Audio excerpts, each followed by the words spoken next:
Franklin has devised a test which requires DeLong to magnetize one tree. The others remain untouched.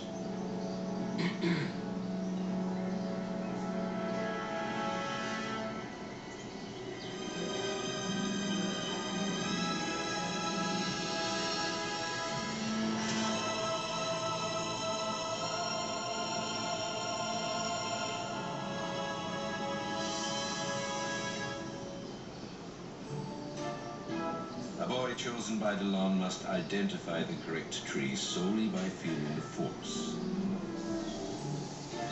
But DeLong has misunderstood his mentor's technique. Well, Mesmer's using a person's belief and their susceptibility to suggestion to get better. Franklin's test will expose this. Because DeLong has tried to magnetize a tree. And trees cannot be influenced by suggestion.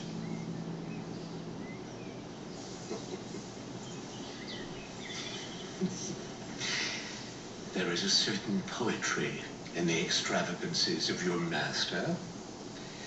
The only force at work here is the power of imagination.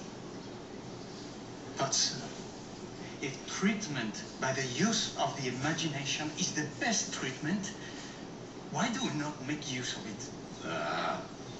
If I could imagine my cures, why then in my mind I should make fine wines the universal treatment.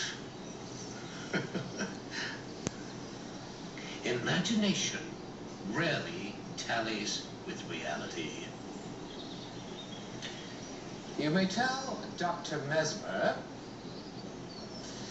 to expect my report presently. Precedents of bad science exist where the practical result is anomalous to the theoretical result. In conclusion, there is no evidence to prove the existence of animal magnetism. What? What?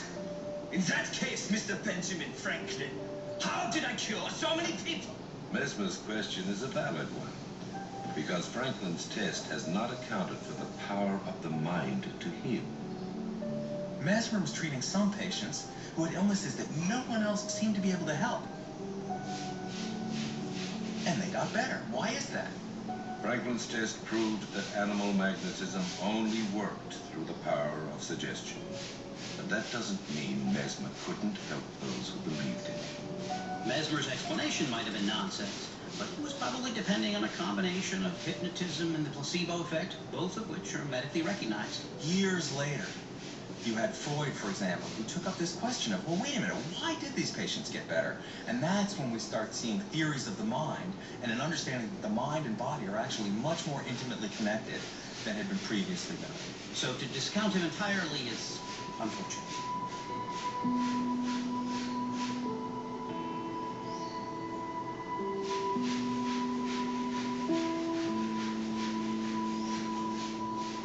Marie-Thérèse von Paradis has arrived from Vienna, completely blind. Everyone is gossiping.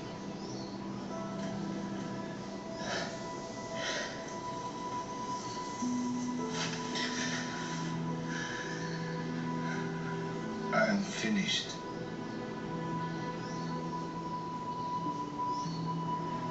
Mesmer abandons Paris. He dies penniless in obscurity 23 years later.